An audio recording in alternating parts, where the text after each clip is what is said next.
Bibliophiliacs with the book The People Factor by Moody. Trying to wait on a couple of more people to get on right quick and kind of go from there. I'm gonna ask Jamal, can you go to our page and let the other two let them know how to get in? Uh, Denise Chambliss and Autumn Kennedy is trying to get on. Yeah, I see. She said I didn't get the email. All So what right. she need to click on? All right, let me ask her what is her email is. Your Um, the one she sent me. Denise said she tried clicking it, but she's not getting the live chat. All right. so if they click on the People Factor live chat, would that bring them straight to it? It'll let them see us, but it won't let them in. I'm gonna go ahead and re-invite. Denise has a weird email. What is the email? Okay, see, I'm watching you on the computer. Yeah. You can see we live right now. The one she sent me. It might be a little delayed because it's live recording, but it's good. Wait a minute, I'm not on there. I wonder. You go to your Hangouts. What is you shushing for? Yeah. You ain't got no book. You can't join the groups. Our goal is to actually start by 7:30 and do 1 hour of it, so we have 15 more minutes. Just trying to get everybody set. It's 9:30 here. I know, but well, 9:30 there, but I'm 7 something, 2 hours behind y'all in Colorado. Because it's an open mic. She's talking about how can he hear me so well? Oh, Ding Lord. dong, ding dong. Thank you. Ring the bell again. Jeez. I ain't gonna be able to bring him in the mountains, Rick. Don't do it like that. Like that. All right, let me see. Denise sent me her email. Here it is here. DEEN. I don't want to say it loud.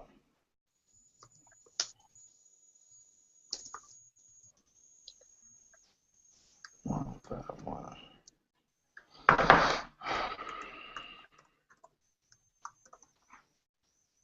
There she go. Why they keep? All right, I just sent Denise a new what you call. So I can see y'all, but I'm not a part of it. I'm not in. Yeah, I didn't send you an invite. Walked in. I just wanted to see. Disgusting. Whatever. I can still hear you. Right. Thank you. She called herself trying to whisper. Lord Jesus, help. All right. KCANADA. It's on. She singing. Yeah, they didn't use none of her music.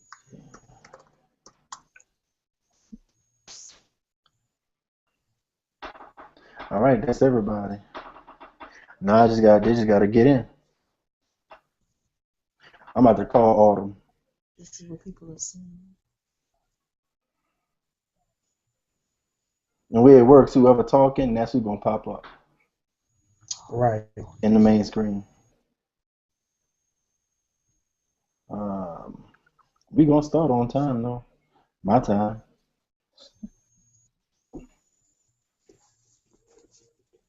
Let everybody see this right quick. Oh Lord.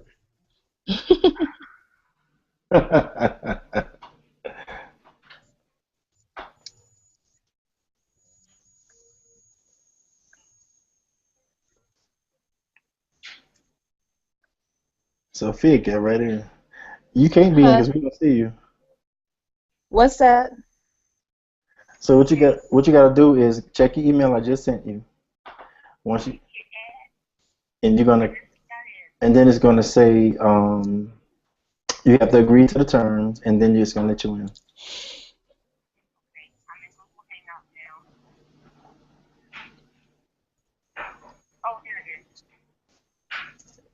Once you get on, we gonna roll. You're gonna see yourself on the screen if you in. There she go.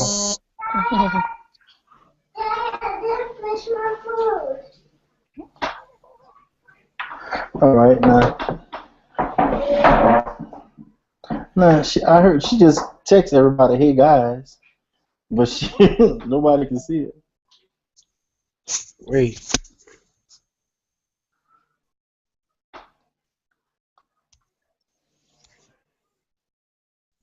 I just invited her in. Oh, I see. She said hi, guys. Yeah, but we can't see her on the chat. They have to have Google Hangouts. If she on her computer, she might not be on her computer. I bet you that's what it is. It's gonna be me, you, and Sophia. That's what it's gonna be.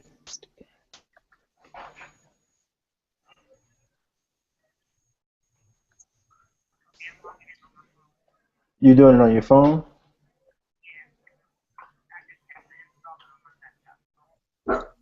Oh, okay, because if you install it on your laptop, it'll let you in too. That's what I thought you was doing.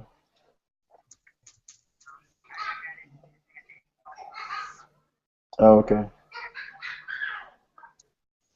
Let's try and see. I'm gonna stick with you. Oh, you need to hang out with me so you can do it. All right, go ahead. All right. Denise still in La La Land.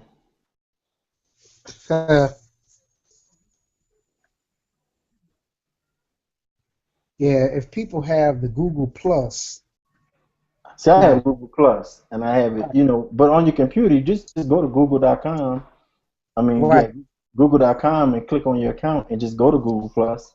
That's what I thought. There she is right there. There she is. Is that the great? Okay, I'm in. Yep. We got the Church of God in Christ in the house. There we go. Okay. All right, we in there, guys. So I don't know what Denise doing. Let me see. Is that Kojic in the house?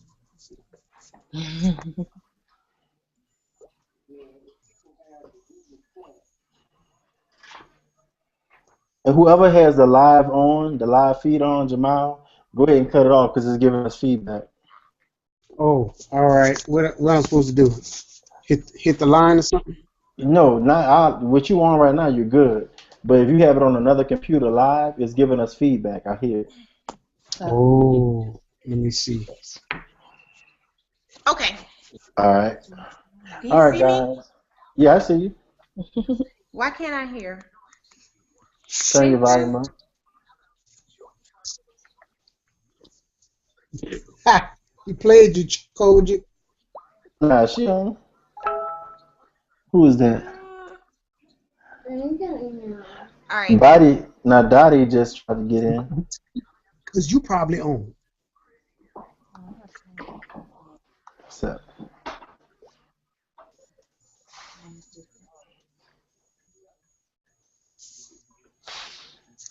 Jazzy, you need to go to bed. Daddy, is the sun coming up? Daddy, is the sun gonna come up? Daddy's on the phone, so you need to go back to bed. All right, guys, we're gonna get cracking because we got 6 more minutes. Jasmine's coming to bed. No, she can't be. She should have herself until Daddy's on the phone, so you have to go to bed. Jasmine making us good habits. All right, we're ready to go.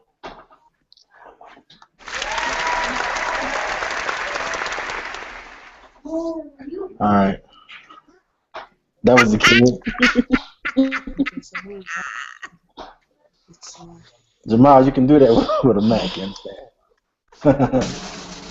I don't need to do that with a Mac. That's what God gave me hands for. Too So yo, much. I saved myself $2,000. when you're in the king, when you're an ambassador, you ain't got to worry about money. Oh no.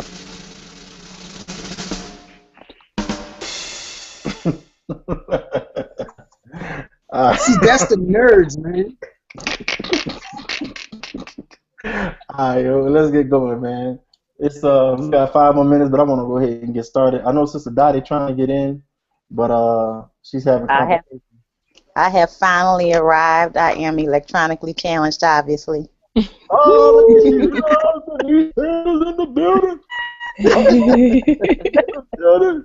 Okay, everybody's in, man. This is gonna be a hot call, man. So, yo, I was trying to give Sister Dottie a chance to get in. I know her husband is helping her, so she's gonna get in at some point. And Oh, when she she's Yes, she is. uh-huh. I'm here. Don't ask. Just, I'm here. That was a bit much. Thank this guy here. Okay. all right, so at Like, some point you have to go to old bed. people. Daddy, my sticker. I'll hold the sticker then. I'll hold the shirt as a sticker. All right, go to bed. All right, we're gonna get started. Everybody's here now, so we can get started. Sister Dottie, your husband is near you, so he needs to tell you how to show your face. Because right now you are basically a dot and a square. Okay, so what does he need? What does he need to do? He just needs to show you how to show yourself. He has you blind. You turn on your video. Yeah, turn on your video. There's a little camera at the top, and then you should be ready to go. There she Jamal, is right there, huh? What you say? you on your computer or on your phone? I'm on my On computer. my All right. my tablet. Oh, you on your tablet? Okay. Mhm. You just need to when you click the video, you should be good. There it is. It's coming through. All right, there you go. You must be sitting somewhere real dark, but we can see you. Kind of, sort of know, but you're there. All Make right, it so more light. there you go. So make sure that you're sitting somewhere where you can be seen. This is a live broadcast. I'll edit it on the back end, but it is a live broadcast. So we're gonna get cracking and get started. So what we're gonna do, guys, everybody I assume has read part one, and we're gonna start section by section. So the first section is you've got to be you. And so why is Taisha texting me her Yahoo email? Oh, that's for Veronica. Veronica can't get on from Yahoo. She can only get on from Gmail. Oh, right. She need a Gmail. Oh, okay. Well, she good. Well, we're going to get cracking. So anyway, guys, the first section is talking about you got to be you. We're talking about the book, The People Factor, written by Van Moody. I'll just start by saying that this book you think that it'll make you look at other people when you're just seeing the title, but as soon as you dive in, the first thing it makes you do is look at yourself. Absolutely. And I think that's one of the most vital parts to any relationship. We are ourselves, meaning we're the most vital part to any relationship. It's not so much the other person first, but it's us first. And I think that was the most powerful part, thing I learned in section one. But I want to, of course, I have some points written down, and we're going to kind of dig into it. So as you guys feel led, I'll just let you chime in one by one and just talk about just section one, the first section where it talks about you got to be you. You got to be you.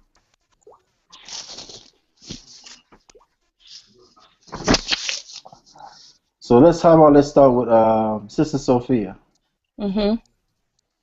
So when you was reading the part about you got to be you, what stuck out the most to you? I guess the part about authenticity and what it means to be an authentic person, to be authentically you.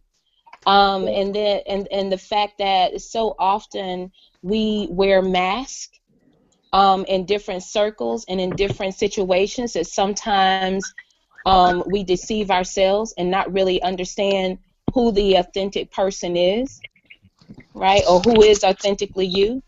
And so just getting back to the point of discovering who is the authentic you. Right. I I, think I that's the part that stuck out with me most. yeah, I think that that part was probably the most potent part of section one because first of all, when you talk about being authentically you, you have to really start looking at yourself for real.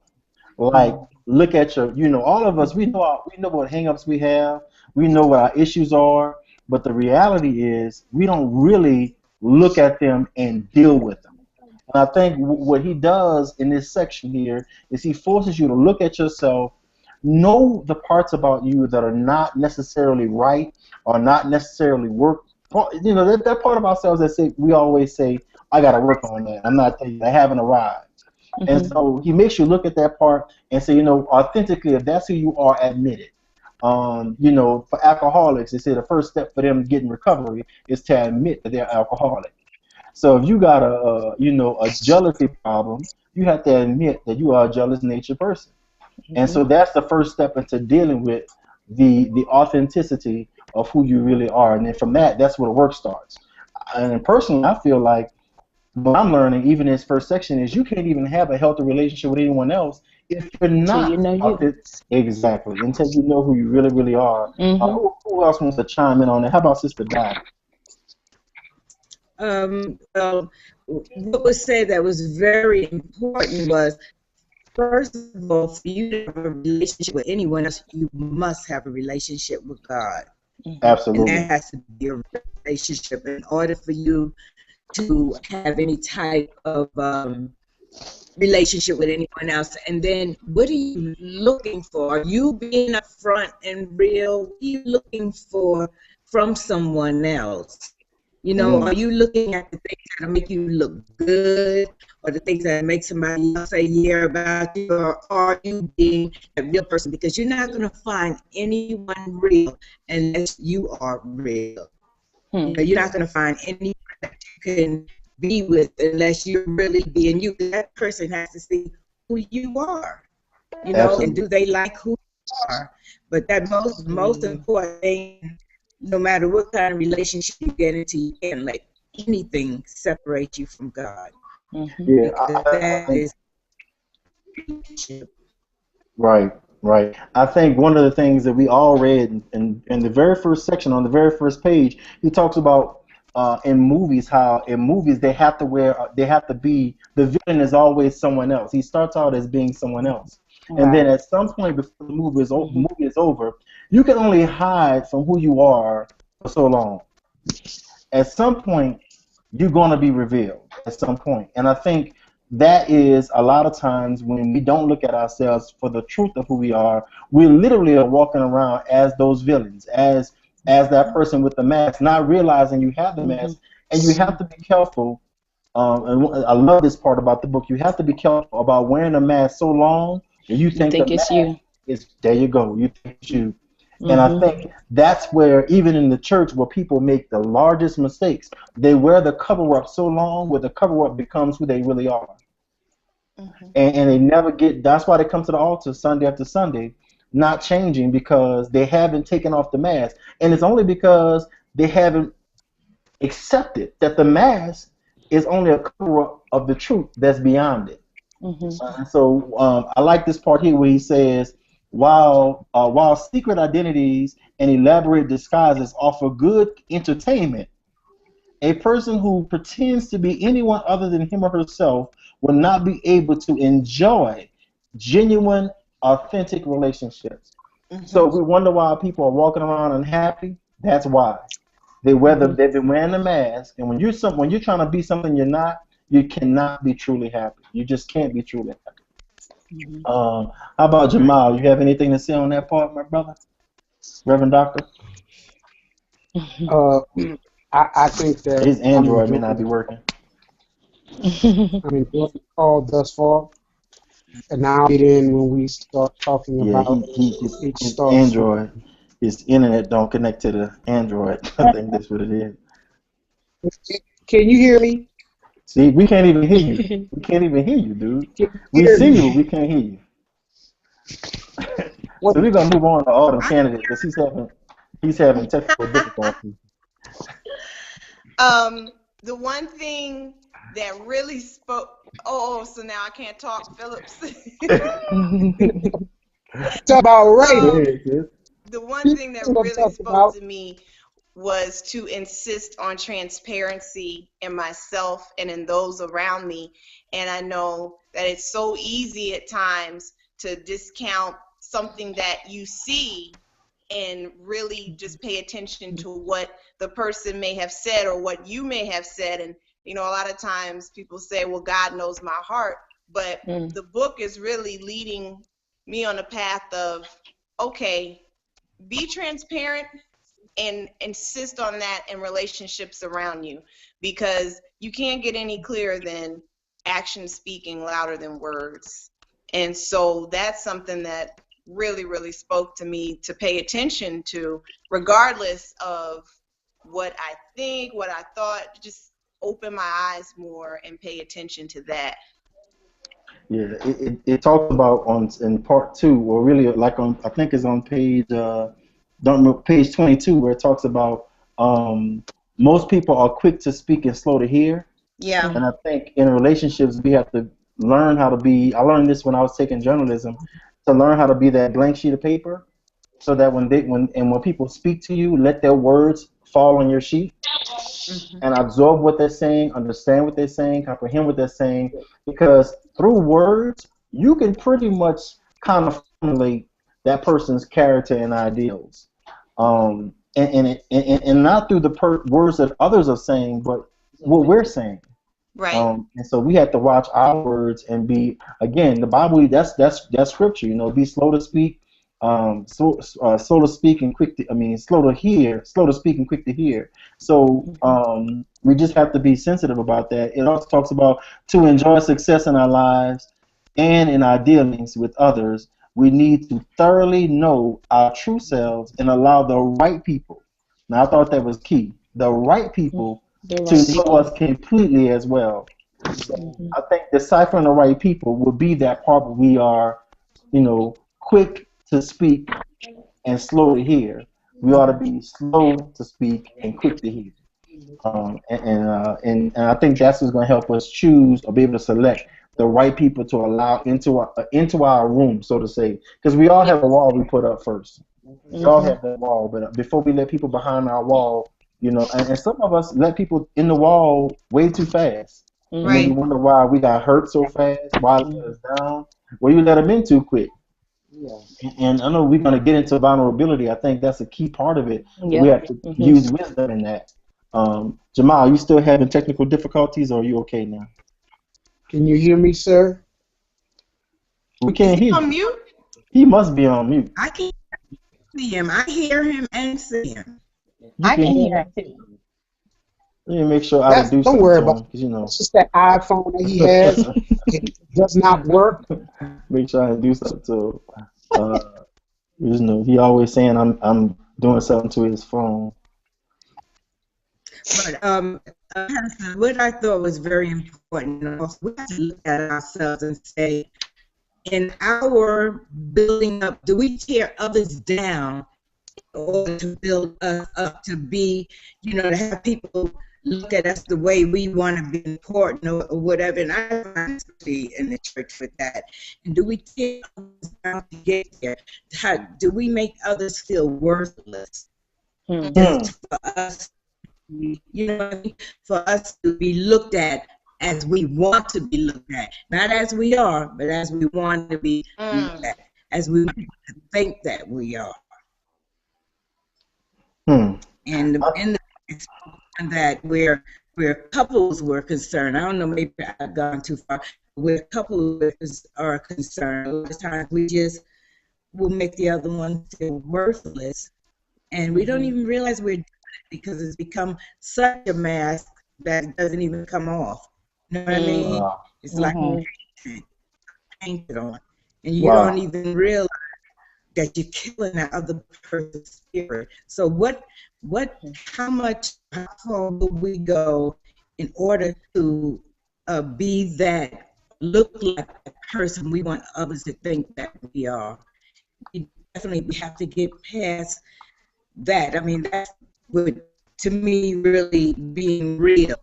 You know, being, is it true you good? Is it true you hurtful? Wow. Is it true, you know what I'm Right. saying? I don't know if I'm explaining exactly right, but we have to watch in relationships, where do we go in order to make ourselves feel good? How far will we go? Right. I think that's strong because our math sometimes can be so strong to where I mean we've met people like that. People that have to put other people down to make themselves. It's not so much to make them look good, I believe. I think they do it to make themselves feel good, to make themselves because they already feel horrible about who they really are.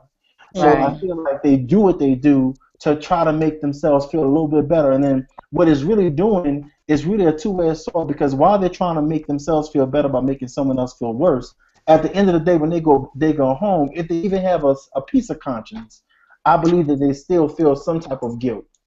And they're too prideful to go back and say, you know what, I apologize. I didn't really mean to do that. That's where you get horrible bosses from and bad church leaders and things of that nature.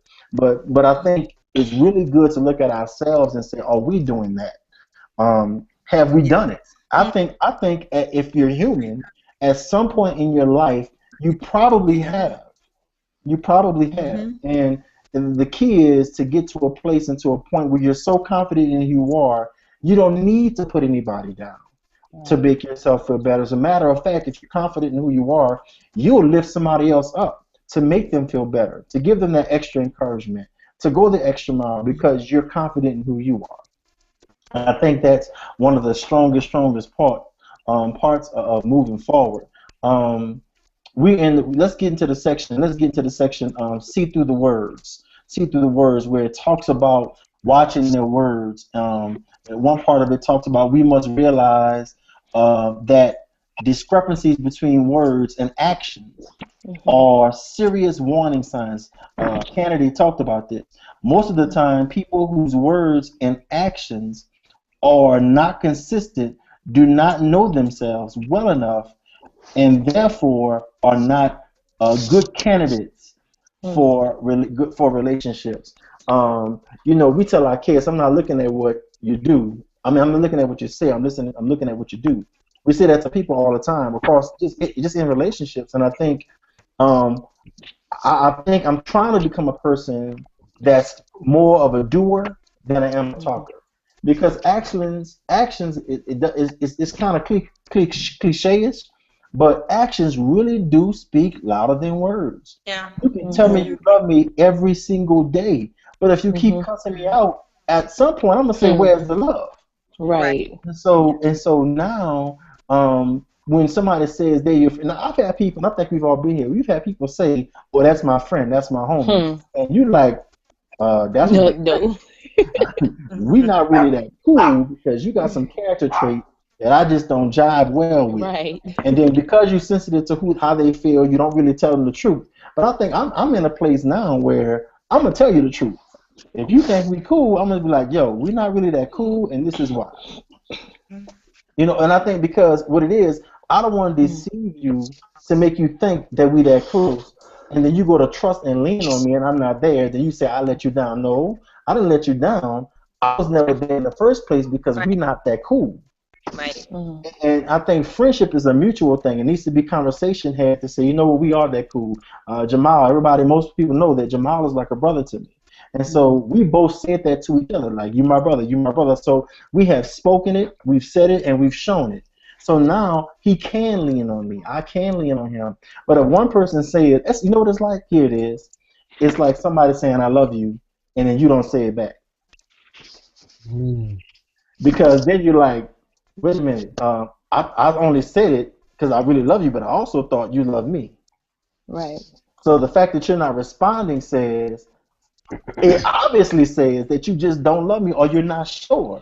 But sometimes we can be so in love with somebody else, especially in relationships, marriage, or whatever, where you will say it, and because they don't say it back, you say, oh, well, they love it, they're just scared to say it. No, they don't love you because they didn't say it.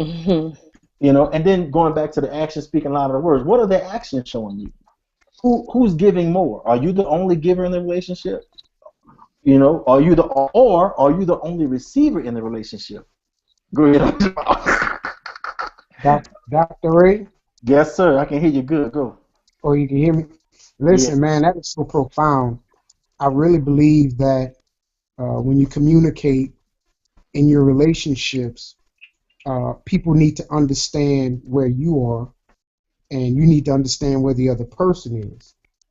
If you're giving something and that person is not giving back what you're giving out, then are you really in a relationship? Sometimes relationships can be skewed, meaning one person is giving and the other person is not giving. But you made a valid point with how our relationship is. We said that we were brothers and we've built on that foundation. But you also said something else that kind of scared me, because some people can say out of their mouth that I'm with you, I'm for you, I support you, but if their actions don't line up with their words, that can be a very dangerous thing. Right. Anybody else want to chime in on that? I Denise? think we're trained, I shouldn't say trained, but I think a lot of people were raised where we see inconsistencies in other people, and it's you know, just listen. What was the term? Listen to what I say, not what I do. Right. Mhm. You know, and so that first instinct to notice that something isn't lined up is uh-oh. Can you hear me? Yeah, you good. Go ahead. Yes. Mhm. That first instinct to notice that something is wrong, something is off, is kind of beaten out of us between ages 5 and 10, where you're most vocal with saying, "But wait a minute, you said," or "But wait a minute, they told us." It's like, don't question that. And so I thank God for a book like this that would reignite that thought pattern to, you know, it's okay, you see it, watch it now. You don't have to, you know, choke it down and dismiss it. Watch it. It's showing you something, because I think that you know, society tells us, okay, no, these are the people around you that, you know, you're not supposed to question this, you're not supposed to even speak it, not even think it. And so I like the fact that it's the book is pointing us towards that direction again. Yeah, But is that a form of manipulation, though? it is. It is. It is. But I think in manipulation, I think what happens there is sometimes you can do things unconsciously, like you're not conscious about it, but you're doing it. And it's kind of like riding a bike. You don't think about how you're going to make the pedals move forward after you've learned how to. Oh wow, God just showed me something. After you learn how to ride that bike, you just get on it and ride. Right. After you've learned a bad pattern, Yeah. Right. you don't know and realize, and you're not thinking about it's a bad pattern. Yeah. This pattern we call it a stronghold. You've been in this That's right. stronghold for so long, you just operating in something you don't even realize you covered with it. And it's going to take somebody to tell you, you realize you riding the bike and you pushing that pedal left and right, da da da da. Do you realize this is what you do when you talk to people? You're condescending, you're rude, you cut people off, da da da. Do you realize it? And so a lot of times, unless they hit a brick wall, they don't realize that, hey, I've been operating in something that's outside of the will of God, but also a little bit deeper than that, that's detrimental to my character. Go ahead and use it. That's detrimental to my character. So I think we have to watch out, you know. And then I really want to hurry up and get to vulnerability, because that's the joint right there. That's my joint. Right. But I want to go in order. Let's move on to where it says it starts with you. I'm gonna read one quote out of that section, then I'm gonna go straight to Denise Chambers and Sister Sophia Croker. You can come in right after that. It says here where it starts with the section where it says it starts with you, page 24. I cannot overemphasize the simple, obvious fact that you are a critical component in every relationship in which you are involved. You play a vital role in the success, watch this, here it is, and the failure. failure. of each interaction of your life. Skip down to the bottom, it says, if you're going to be real, you must demand honesty from yourself and avoid self-deception. The easiest person in the world to deceive is yourself. Denise, I'm gonna get that to you. That's actually what I was going to actually speak on, is that when we're talking about action speaks louder than words, oftentimes we deceive ourselves. Because if we don't take the time to be transparent with ourselves, then we don't even see our own actions. And so another part in the book talks about when we're in the right healthy relationships, iron sharpens irons, and it's so important to be within a like-minded relationship so that relationship feeds off each other. Exactly. So when I'm deceiving myself, if I'm in the right relationship, then that person actually can show me myself and I show them themselves. Mm, Time to be transparent, then we're not seeing what we're actually doing. So are you saying if I'm in a healthy relationship, that relationship, the other person should be my mirror? I should be able to. I should be able to see and that that's person. what we should actually target for ourselves, so that we surround ourselves with people that who really know us for who we are, and Wow. call us on the carpet, just like you mentioned in that comment, Right. where if we're so used to riding that bike that way, and out of habit, we continue riding that bike that way. If we don't have that healthy relationship and surround ourselves with those right people, they can show us that, what, you've been riding that bike that way, but you're riding wrong. Wow. Wow. And here's the thing. Here's the thing.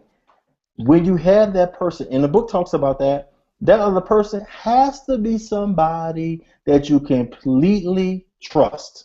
Yeah. Absolutely. You trust them to say, yo, that's wrong. That ain't right. You got to, and here it is. You can't allow yourself, if you chose this person in your gate, you can't allow yourself to be offended when they tell you what the truth is. I'm going to be honest with you. My wife knows me better than anybody.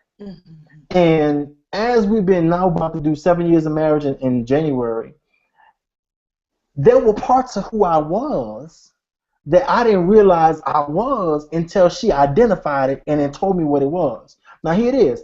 I had the choice to say, that's not me, you don't know me, you still learning me, and go with that attitude.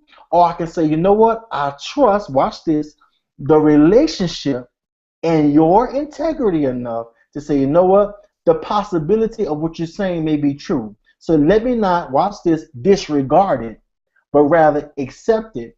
Talk to God to see whether or not, okay, God, is that really me? And in those times when she said something, I have to admit, when I talked to God, he was saying, yes, son, that's you. All day, that's you. Answer. I just answered it. All right. Oh, she answered on another thing. Nope. Where am I? I'm back here. Okay. I don't know who is that trying to get in? Oh, Sophia. Sophia just left. Yeah, Sophia's trying to get back in. Okay. And she have to do the exact same thing she did before. Because she's dialing me directly. And she can't do that. So that's one of the things that I had to realize. She'll get back in. I had to realize that when you choose the other person to be your friend, be your mate, be whatever they're going to be in your life, you have to be open to the truth of what they're saying. That what they may be saying to you could, in fact, be factual. And that's one of the things I had to learn early on, and that's what has made the relationship and the marriage a healthy one. And she does the same thing, vice versa. Vice versa. I think not just in marriage, but in every relationship. Anybody you call friend, because that's a strong word, friend, you have to be transparent and be able to say, okay, this is what it really is. If they're going to keep saying, no, I don't believe that, no, I don't believe that, there's two things that's going on. Either they don't love you enough to trust you in what you're saying, and or they don't love themselves enough to accept it as truth. Mm. Yeah. You know, one way. That means that's the only two options I can think of. Anybody else want to chime in on that? I'm gonna try to get Sophia in while we're talking. Jamal. Please don't call my name. I'm just, yeah, we finally, we can see you, Reverend Doctor. I just felt like, the No, I need. believe all of that's well. I just have a question. Go ahead. With the relationships, the people factor, how do you go about finding those type people, um, those type friends in order to, build stronger relationships? In business, when looking for mentors will tell you uh, you are the sum total of the 4 or 5 people that you hang around. Mm. Right. How do you This year. how do you build a relationship with an individual and then grow from there? Because Mm. some of us don't want to be vulnerable. I Mhm. mean, you came up to me and said, I think we've known each other long enough for you to say, hey, Phillips, man, I don't think you should have done, even when we talk about Jeffrey, you've told me some things. And I'm saying, you know what? I'm going to try that because maybe my approach is not working. But I had to be vulnerable enough to hear what you had to say and to say I may be going about it wrong without feeling, man, I'm a man, this is my house. You can't tell me what to do. And be able to say, you know what? Here's a man that's doing his family successfully. I may need to listen to what he has to say. So how do you get people or build relationships with people who are trustworthy in order to get to that next level? Anybody want to answer that? Denise or Sophia? I know. You know what? That to me was one of the hardest parts that I read in the book when it started talking about inviting others in. Text me on. It's called text. That's a position of trust. You know what I'm saying? And Right. so when you invite people in, you have to, at the same time that you're doing this self-assessment, you have to assess them as well to make Mm. sure that you can extend that trust to Wow. them and that you're not going to be betrayed by that trust. Or I know you said wait to get to the vulnerability part, but Right. it's a certain part of vulnerability, that has a fear factor to it, right? Right. Because you're wide open, you're exposed, and I'm not sure that if I show you my authentic self, you're not going to take that information that you're privileged to and try to use that against me. So it's Okay. like you have to, the relationship itself has to be seasoned a little bit because I have to see who you are, and I have Mm. to make sure that I want to extend that level of trust to you.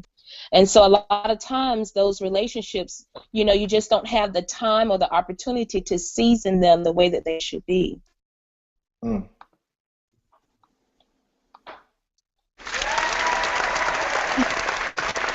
Well said. Well said. Well said. You with these Well, sound effects. I'm just saying. Well said. I mean, I think, but the one of the stronger things. Let me get Dottie in right quick. I Hmm. wonder why they're just not coming straight in. It's two different links, and you have to pick one. Okay. Hmm. Oh, she picking the wrong link. Uh-huh. All right, let me get back to y'all. Um, I think what you're saying is so key because the key word you said and everything that you spoke of is the word time. Why do we feel in such a rush Mhm. to bring somebody in that close? What is it about us that feels so alone Mm. that we want to bring him in so quick? Time will prove and test every man if you allow it to be what it's going to be. The truth will come out eventually. And so I saw you, Jamal. And so I think it's important that it takes time to trust somebody. I don't let you in my world until you've proven trustworthy. And that's only going to happen through your actions over time. Over time. Jamal, you had something? Go ahead. Yeah, that's real powerful. Um, I was thinking I'm going to use me because I've been with me for 40 years. I can't use nobody else.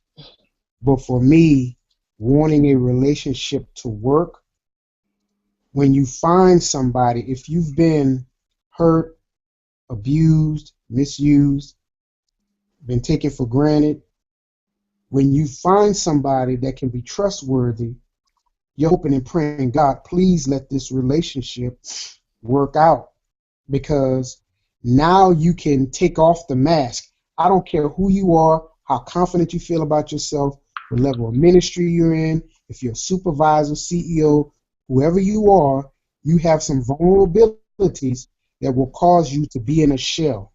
My wife says, I'm quiet. I can go into a room with about 100 people and sit by myself and be content, because I can be content with me. But at the same time, the other side of me is screaming, does anybody even know that I'm in the room? So how do I go from being isolated by myself to joining a group of people that I don't know, and they may not like me or they may not receive me? But then when you find that one and you connect with them, you're like, whew, thank you, Jesus. It's like an oasis. It's like, man, here is somebody, whether male or female, somebody I could talk to, somebody that I can share with, and watch this, somebody that can finally take off the mask and be me. 'Cause I don't care who you are. You at church, you got on some type of mask because you're not willing to be vulnerable around them church folks or around anybody, who you associate with. It's kind of hard being vulnerable, because once you let that out, like I heard somebody say, you don't know how they'll use that information. I've had people to say, well, didn't you do such and so? I'm like, wow, that's how you use that information? So I say on the next one, they won't know that about me. Or Right. I won't say this, that, and the other. But here's the thing, I'm protecting myself, but then I'm harming myself at the same time, because I can't have healthy relationships because of fear of what they may think about me, what they may say about me, and so then I shut in. But once you find, and I think that's what I'm trying to get to with the timing thing, you rush to it and hope that that person can recognize the hurt, the pain in you, and you're like, oh my God, they actually see it. So you gravitate towards that person or those group of people because you share a common bond and because you just want somebody. I think even in church, everybody's looking for, if it's just one person that we could just talk to and share and say, hey man, I have these fears, I have these hurts, and can we just walk together? And in the walking, we can heal each other. Yeah. So I think that was strong, because here's the thing. Sometimes, y'all ain't gonna like this part, but sometimes you have to take the risk of being vulnerable, so that for several reasons, to see if what you thought about them was true or not true. But watch this. How much and how far you allow them in is your responsibility to make sure that, hey, I'll let you in the first door, but the door that's right by my heart, gonna take a little bit more time to get there. Now I can still get hurt once you get past the first door, but I can get over that hurt a little bit quicker. Right, that's good. You have to be vulnerable in some relationships just so they can get in further enough. Because here's the thing. It's like what you said a little while ago, Jamal. If you really don't know if you can trust a person until you give them information that they could use to hurt you. And then after they have that information, here's the thing. This is how you can trust. This is how you know if you can trust them or not. The opportunity arise when y'all have a mad day and they can use it against you, and they don't. Or they do. Because here's the thing. If my wife didn't love me, then there were times when we had mad day When she could say, you know, he ain't da da da da da da. This is what you do at home, da da da da da da da. But the proof that she loves me is when she was silent, when she could have been vocal and destroyed me. The test of a real friendship will come when they know something about you. You in mad day, and they have the opportunity to totally obliterate who you are in your character. Yeah. But it's gonna take a little bit of vulnerability. Vulnerability is a gift. Everybody can't do it. You can't. But I think we all need to have the ability and the openness. Here's my thing. I wrote this down. We might well jump to vulnerability because everybody want to get there. Um, I wrote this down. I talked about how in my notes I wrote down that the first person you need to be vulnerable with after yourself is God. Once you're open to Him and trust Him with all you are, you now can filter every relationship and all your vulnerability through your relationship with God. Because I don't believe any of us should choose friends without consulting God. I think what happens is we choose friends before consulting God. And then when they bring us drama, God, why you didn't show me this? Or God, should I trust him? Or why you didn't come to me in the first place? And I think we need to do that. Filter everything we do. Not just relationships with friends and family, but relationships on the job. Relationships when you just meet somebody for the first time. We ought to filter that through God and allow Him to sharpen our discernment to a point and to a place where we'll be able to say, you know what, I see that. Because that's really the benefit we have. The benefit we have is that we're Christians and we're totally connected to God. So He can tell us things about people we would never know. Right. And then the vulnerability, the chances of us getting hurt is slim to none. Now, sometimes God will allow you to get hurt so that you can see where you need to be built up at. So that's where vulnerability is strong, and we have to just allow certain things just to go ahead and go down. It's kind of like the first time you took a shot from the doctor. You didn't want it, but you knew if you didn't get it, you was gonna stay sick. So sometimes you have to take that shot because taking that shot gonna let you know, okay, that's where I have my issue and I need to work on that. Because once you're strong in an area, if I'm strong in, once you're confident in who you are, pretty much vulnerability is gonna come easy. It's gonna come easy, but you still should do it with discretion and use wisdom. Right. Mm-hmm. So you have something? I give myself a hand clap. Yeah, it's all good. All right, go ahead. Right. That's the one right there. Sophia, you want to chime in on something? Who's that, me? Yeah, you, Sophia. No, you know what? I was just agreeing with you. That you really have to, you really have to, sort of meter your vulnerability a little bit, meter that trust, right? And just monitor the flow of it, right? You extend a little bit at a time, all right? And if they, if that one proves well, then you allow a little bit more. Right. I think the thing that I have found myself, I don't know if it's falling short or it's a stumbling block for me, is that at a certain point, even once people show me that they're not really as trustworthy as I think they are or as I thought they were, I will find myself continuing in that relationship, because I'm thinking, well, maybe I just give that person another chance, or maybe they were just having a bad day, or, maybe I'm being judgmental, or maybe I'm being too quick. If it was me, would I expect to be forgiven and to be given another chance?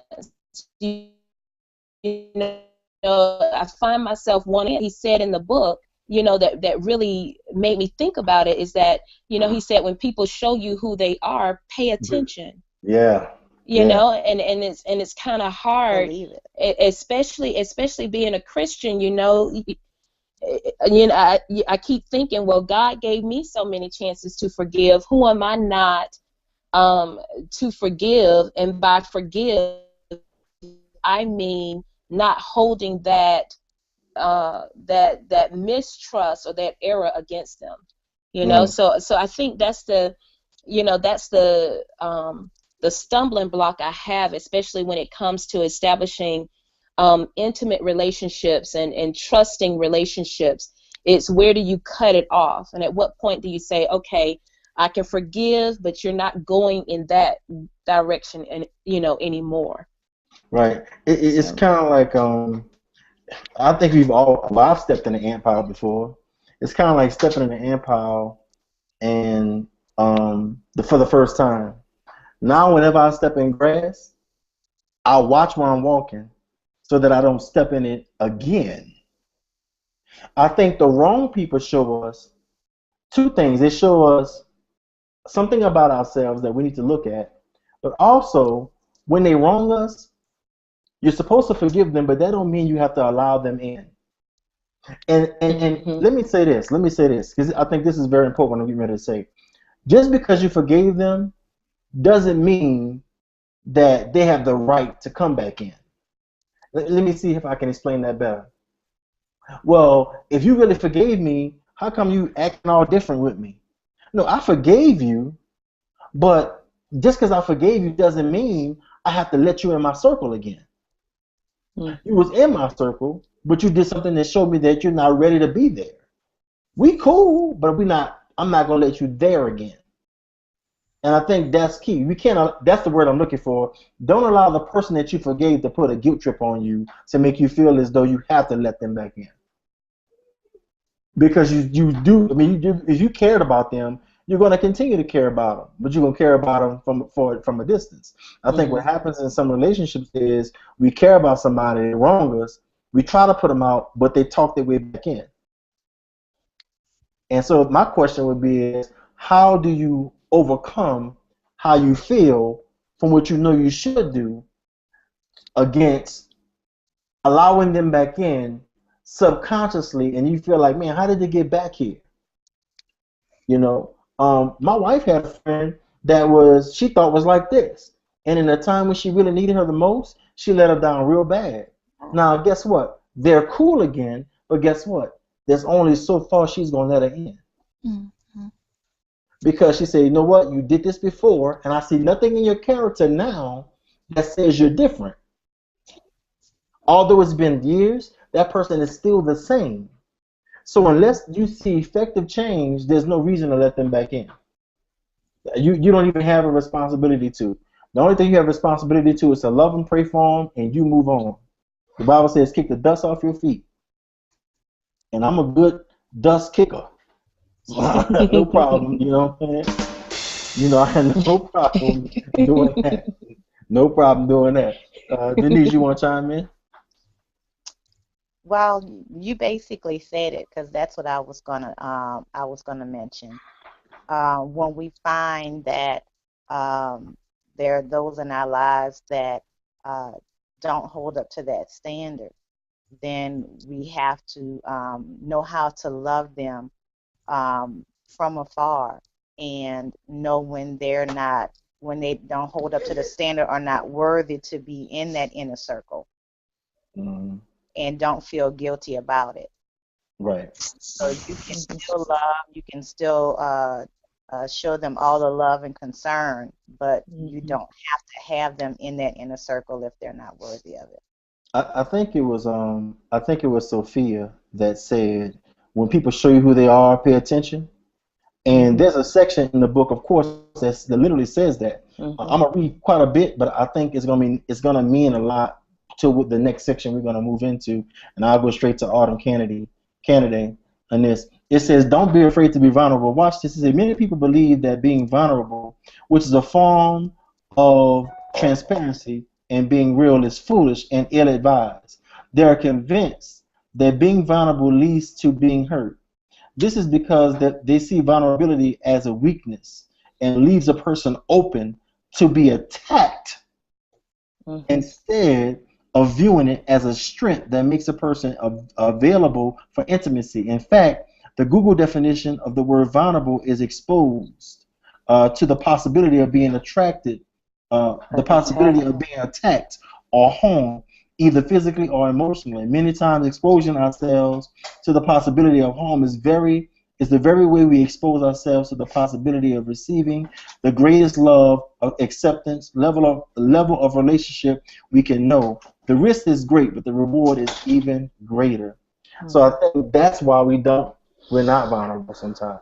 Because we know, when I open up my heart to you and show you all these scars and wounds, you're going to start peeling them back. And then you're going to start seeing where you can get in, especially when it comes down to a man-woman relationship. I know women who've been hurt really bad emotionally put up strong walls. And it takes a real strong brother to get that wall to come down. Because they've been hurt so hard and so strong, they're saying to themselves, ain't no way in the world I'm going to let another fool back in to that spot and hurt me again. So instead of being hurt, I'm shutting everybody off. I used to tell my wife used to be this way, and we used to call it the ice box because she was cold. She had no emotion, no feeling, and the only thing that can break through that wall is one thing, and that's love. Real love can break down any wall. It can solve any problem. It can it can heal anything. Real love is the true solution to getting to a place where you know yourself better, where you trust yourself better, and you can begin to trust others. And if somebody loves you enough, they'll stick around until that wall comes down because they know and they see the better you and the greater you. That's what love does. Love is the ability to see better than what you see right now when it comes down to other people. So I think it's so important that we become vulnerable because of that reason. When people show you who they are, you have to pay attention to it. And I think you crazy if you don't open your eyes and see what they're doing. How many times you had a friend that was in a relationship, you see everything that dude or that female is doing wrong, but the person wants to be with somebody so bad, they're accepting that wrong as right or okay.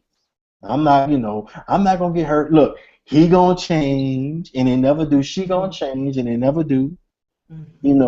And here's my question to you guys. At what point, once you wake up and you realize and you know yourself, do you say to yourself, you know what, this relationship right here is not good.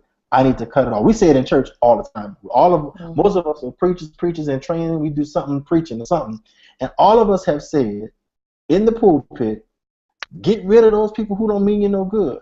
But my question is, how do you go about doing that if you already have been vulnerable and you are totally head over heels and gone? Who wants to answer that?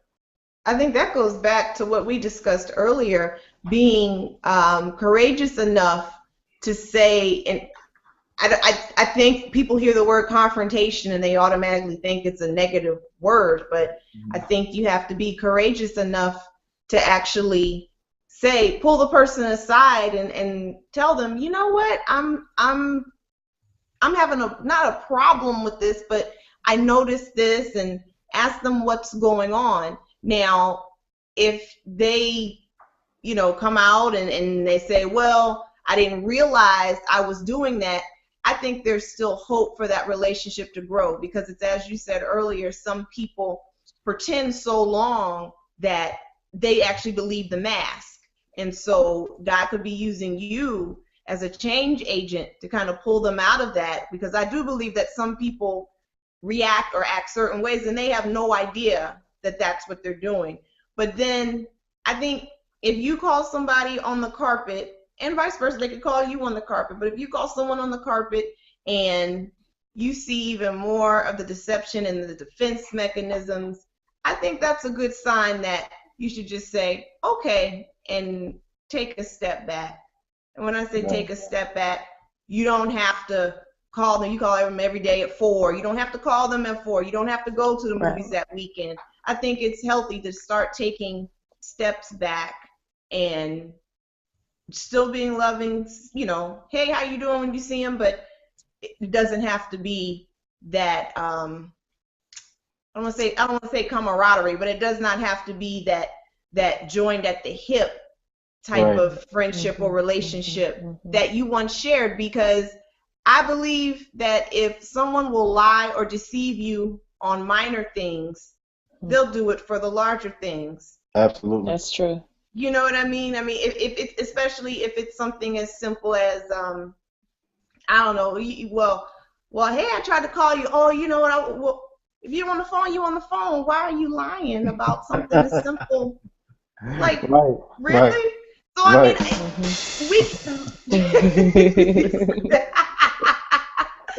but I mean, we can make excuses, and that goes back to being honest and transparent with yourself. I think a lot of times we hear stuff and we're like, it don't make sense, but whatever, and we go on, and that's what we say. It don't make sense, but whatever. But you know, 4 to 6 months down the road, we're like, how did that happen? Why in the world would they think that or do that? Or I can't believe. Well, you saw a little tidbit there, but you said it didn't make sense. And or you said, why, you know, why would he lie about, you know, or why would she lie about? It was right there the whole time. Right. So I think a lot of points in this book are cyclical, where they go back. Well, look at what the actions are and what, you know, the words are. See if they line up. See if they're being vulnerable. See if they're being honest. See where their integrity is, and see where your integrity is. Because the other thing we didn't talk about is, are we attracting people who we are? And look, that's right. here's a question. Can you handle that person if they just like you? Right.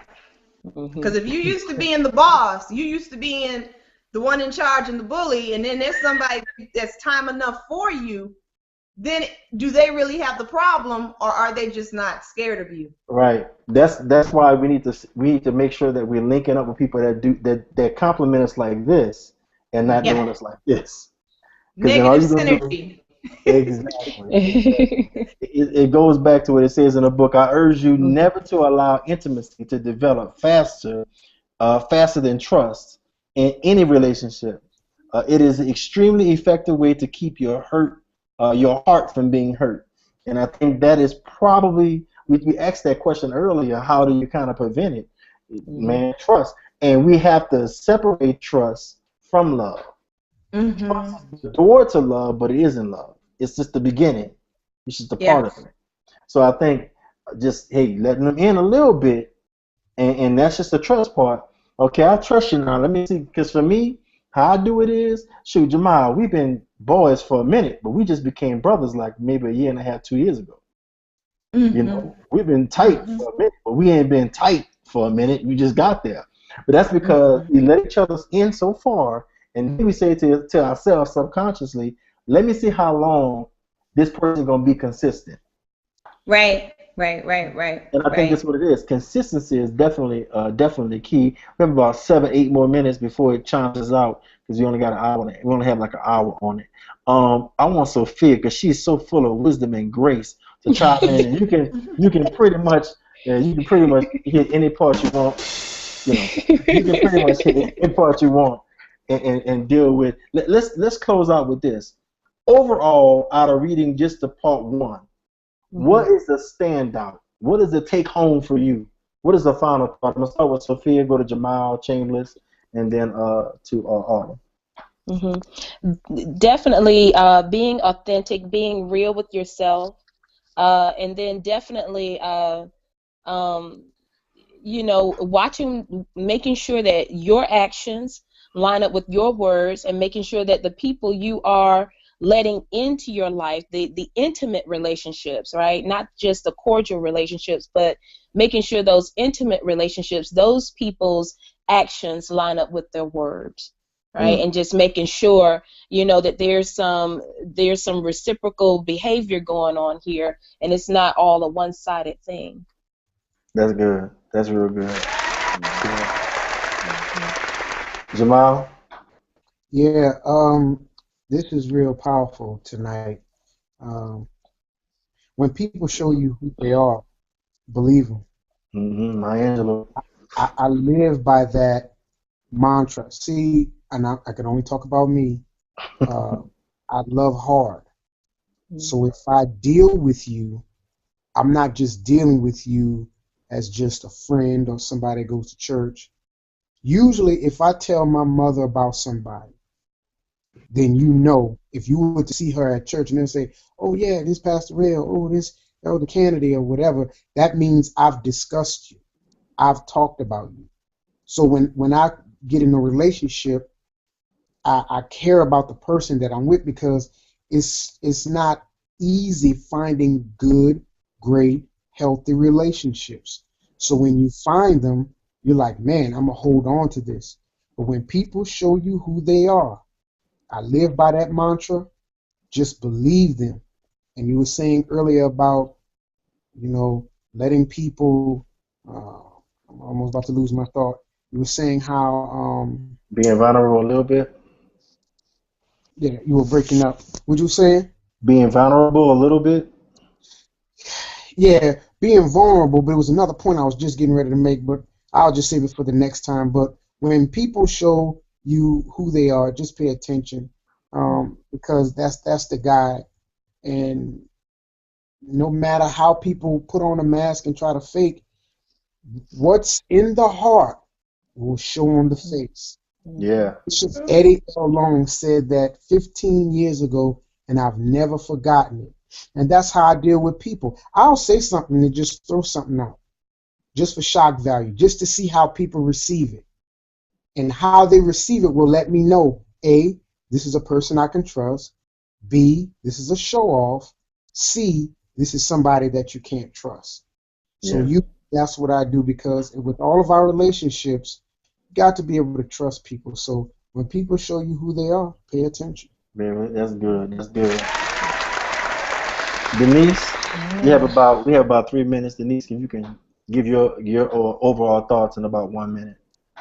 My overall thoughts are, as we begin this journey in relationships, what was key to me is the transparency, and starting and building that foundation and that transparency with ourselves and that transparency with God, because that's where all our relationships begin, whether it be personal, family, professional, that we have to really know ourselves, our true selves, before we can begin to embark on any type of relationship. So for me, it was just starting out with that foundation, because we have to start there before we can even begin to trust to have any type of relationship, whether it be mentor, whether it be your boss, your employer, whether it be in marriages. You first have to begin to trust yourself and know yourself for who you really are. Wow. That's good. That's good. Autumn, you have about 1 minute. The thing that stuck out to me the most is understanding that relationships, especially those that we let into our inner circle, those friendships, work relationships, romantic relationships, they deserve to be vetted. And so many times we rush into interpersonal relationships, or we just, I think the book talked about how we bond on likes and dislikes and favorites, and that's really an immature way to handle ourselves and to handle our lives. And so what stuck out to me the most was, it's okay to take your time and to vet people, because I think a lot of times there's a stigma to people who take their time getting to know people, and the label is, oh, she's stuck up, snobbish, or funny acting. But it's nothing negative, and this book kind of gives you the license to walk that out and say, you know what, I'm good with me, I'm good with my own company, and I'm going to take my time and really vet, because if you talk to someone long enough, there's going to be an opportunity to share.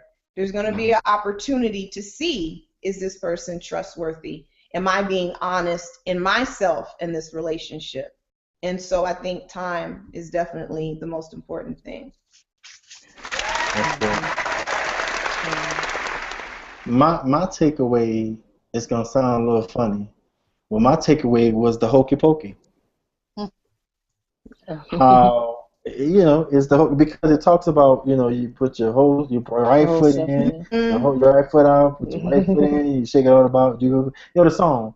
And I think what this book really stuck out to me was in relationships that mean the most to me, that it's important that I share all of me in it, that I put my whole self in, and not just a piece over here.